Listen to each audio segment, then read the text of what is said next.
This video contains gratuitous use of profanity, moments of extreme sarcasm, and derision. Viewer discretion is advised.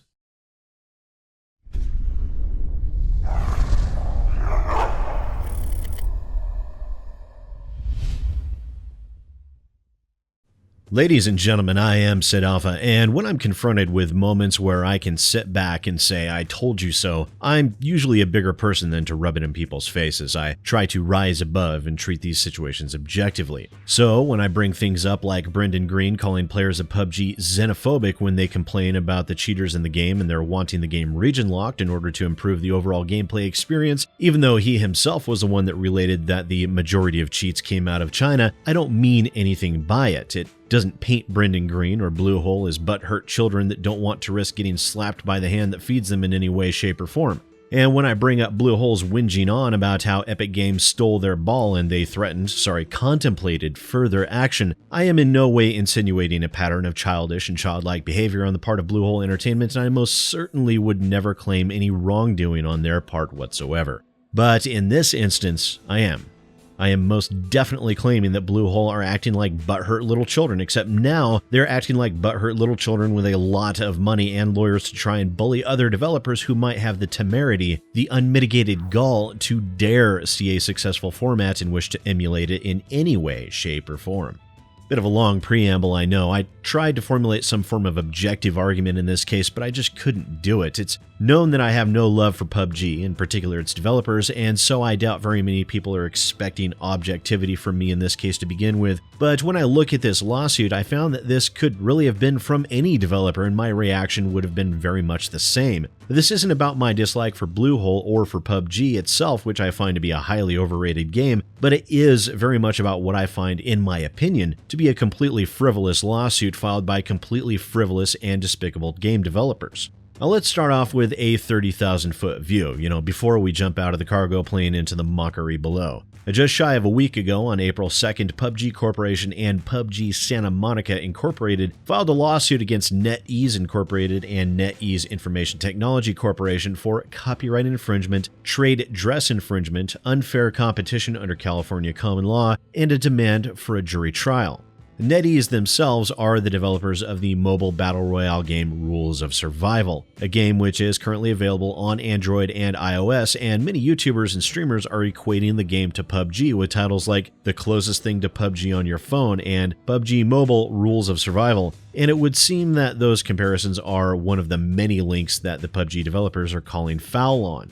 Now, in the courtroom document, there are literally dozens of comparisons, and the majority seem to follow a common thread of being just similar enough to look like PUBG without actually directly copying PUBG. It is, believe it or not, a fairly common practice and one that the PUBG developers themselves have engaged in, which we'll talk about in just a moment. And you do see this sort of thing all the time in video games. However, given the vast number of individual items being compared in the document, which is itself a mind-numbing 155 pages long, I will instead pull some examples, and I'll also link the full document down in the description below should anyone wish to read the thing in its entirety for themselves. Now, some of these claims are, as I said, ridiculous in the extreme. The first one I want to talk about is the Pregame Lobby, which PUBG developers claim, quote, the creative expression of a pregame lobby and interactive waiting area in Battlegrounds is a copyrightable audio-visual work. Basically, they're claiming that if you have a pregame lobby, you are somehow violating their copyright. This is, in itself, odd considering multiple games both currently and in the past have made use of the concept of the pregame lobby. I mean, Fortnite does it, of course, as does the Darwin Project, but for the purposes of at least showing that PUBG didn't invent the idea, we should take a look at games that were released before PUBG, and it really wasn't that hard to find a couple of examples. The first one that I found was, unsurprisingly, Minecraft. This depiction, found on planetminecraft.com, shows a pre-game lobby for multiplayer games posted by WoodyZack on March 17th of 2014, which to me sounds suspiciously like it was posted a full 3 years before the early access release of PUBG, which took place on March 23rd of 2017. But just so we can make sure that Brendan Green can't claim that the Minecraft package wasn't based on an earlier mod of his, let's take a look at a game that PUBG seems to draw a lot of inspiration from, Team Fortress 2. This game also makes use of a pregame lobby and was released by Valve Corporation on October 10th of 2007. Sounds a bit like that being a full decade before PUBG, but of course PUBG is still claiming that it is their copyright and their idea. Perhaps PUBG Incorporated should try suing Valve, for publishing their idea before they were able to have it. I figure it's their fault too, for being on our land before we got here.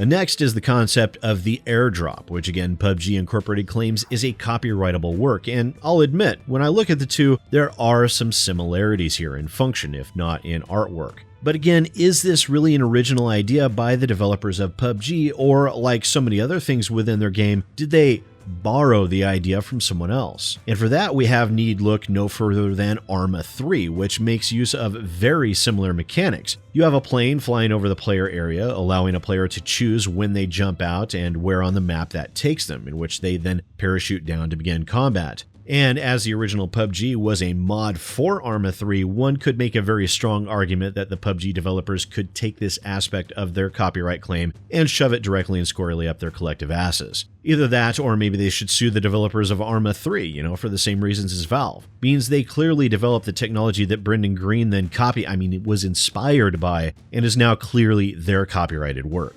And of course, for those of you that know the situation already, you know full well that I absolutely have to talk about the frying pan. Yes, PUBG is claiming that the concept of having a frying pan in their fucking video game is a copyrightable work, and if you have a frying pan in your creative work, you are violating their copyright, which is about as stupid as it sounds. In it, they outright blatantly state, one very beloved aspect of creative expression in Battlegrounds is the game's iconic frying pan. Now, that's clearly the Ubisoft definition of iconic, not the actual definition of iconic, just so we're 100% clear on this. Previous shooter games did not include the use of a frying pan. Really? Really? Really, PUBG? Okay, I'm just going to come right out and say it. You're fucking liars. You are 100% lying through your smarmy douchebag teeth. Again, we go back to Team Fortress 2, which was the cause for so much inspiration for so many aspects of PUBG. They had a frying pan. They had a frying pan in 2010. You can't even claim the defense of we meant shooter games, because TF2 is clearly a shooter, and don't even get me started on Left 4 Dead 2. No, you're lying out of your asses here, are being completely disingenuous, and this fits the tone for your entire lawsuit. It is, by my definition at least, as well as many others, completely frivolous and beyond petty, not to mention in some areas, an outright lie. Also, I just have to throw this in there as a final afterthought. If you honestly think you've cornered the market on frying pans, you don't just have Valve to deal with, but Disney as well. So go ahead and fuck with a house and mouse while you're at it and see where that gets you.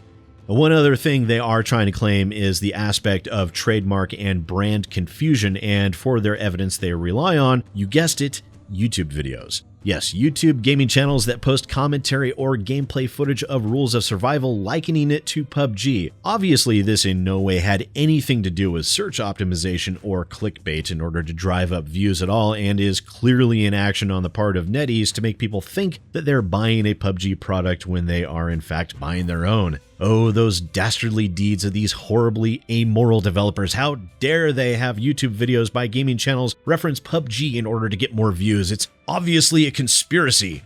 Get real. NetEase in no way controls these YouTube channels, and to use that content as a weapon to beat NetEase over the head with is despicable. Perhaps as many YouTubers have also produced videos discussing PUBG and referencing Fortnite, perhaps Epic Games should also be able to sue you on the same grounds. You see, it's just as ridiculous of an idea and every bit as pathetic. YouTubers talking about both cannot be constituted as brand confusion on the part of NetEase. You are trying to hold them responsible for the actions of others outside of their sphere of influence and realm of control. And then there are a ton of asset comparisons which only serve to ramp up the ridiculous factors to truly ludicrous levels. First, we have the claim that their maps are similar enough to PUBG to create brand confusion, which it's a map. It's just a map of an island with topographical features and some water. The only similarities here is that there's fucking water around it. This is insane that you somehow think that these two are the same or even similar enough to constitute a copyright violation at all. What PUBG is stating here is that if you happen to have a topographical map with some water around it, then you're violating their copyright. So if you have anything like that in your game, you should probably remove it. I'm going to skip through really quick some of the other aspects, like a comparison between some aqueducts that they also claim is a copyright violation because, I don't know, they look like fucking concrete, heaven forbid. Or the shipping containers, which look nothing alike outside of the fact that they look just like, well, just like shipping containers, which are used in countless video games. I better get your lawyers busy, PUBG. They've got hundreds of games to file lawsuits against now if they want to push this one properly. Or the fact that, oh my god, there's a garage with a roof that looks nothing like our garage with a roof. Copyright violation, my assets. Oh my god. No, just no. I can't even be sarcastic properly when I'm faced with these levels of insanity and stupidity. It is truly mind-boggling, and I just cannot grasp the idiocy adequately to be able to even mock this appropriately. And in this next one, I'm sorry, but I just have to ask, what in the hell are you thinking, PUBG? Okay, so in this particular segment of their never-ending whinging on about copyright violation, they claim similarities between these two guns, which appear to be assault rifles. In it, they claim a similarity between the grip, the magazine, and the stock. However, I want you to see something. Now, this is a picture that I took myself. It is an AR-15, and yes, it is very real. No, it's not mine. Obviously, the magazine is not in it, and the chamber is empty because even when taking a picture of a gun, safety is of paramount importance. Treat a gun as if it is loaded even when you know it isn't. I want you to look at the stock of the gun and the grip. Now hold that image in your mind. Now I'm going to switch back to the depiction of the two guns where PUBG is claiming copyright infringement, and again, look here at the stock and the grip. Looks pretty goddamn similar, doesn't it? Why? Because they based their gun off of real-life weaponry just like Arma 3, PUBG has done. This is not a copyright infringement. PUBG does not own the copyright to create depictions, whether exact or derivative, based upon real-world weaponry. It is unbelievable the sheer smarmy, smug arrogance that infests this court document. It really is about as pathetic as you can imagine. And lastly, there is the idea of the rubber chicken. Now, in Rules of Survival, they have a melee weapon called the rubber chicken. Apparently, this melee weapon also allows the character to run faster, which is a nice little added benefit. It's a fun idea and one that has been used in games in the past. However, PUBG got extremely offended at this because of their signature winner winner chicken dinner, which has been a saying that I personally heard as far back as the 1980s. Indeed, there is no telling how far back this phrase goes, perhaps even to medieval times. Someone should do a study on that. Regardless, because PUBG has winner winner chicken dinner, obviously a rubber chicken is... You know what, I'm actually going to read this one so you can grasp the full measure of the ridiculousness here. The use of a rubber chicken to illustrate the form of this melee weapon is unnecessary because other objects could have been used to illustrate the same functions. On information and belief, defendant's decision to include a rubber chicken as a melee weapon in ROS was made for the sole purpose of evoking the iconic winner winner chicken dinner emblem of Battlegrounds, which again, that's Ubisoft iconic, not real iconic. And after seeing that, I can't even anymore. With that single statement, PUBG has reached the epitome of idiocy, the pinnacle of putrefied brain cells, the apex of human de-evolution. This court document is filled with lies, misrepresentations of facts, and an absolute arrogance that makes even the likes of me seem to be a paragon of humility by comparison. It is beyond shameful, and yet one more act in an ever-growing list that paints a picture of a development company that in no way deserves the success that has been thrust upon them.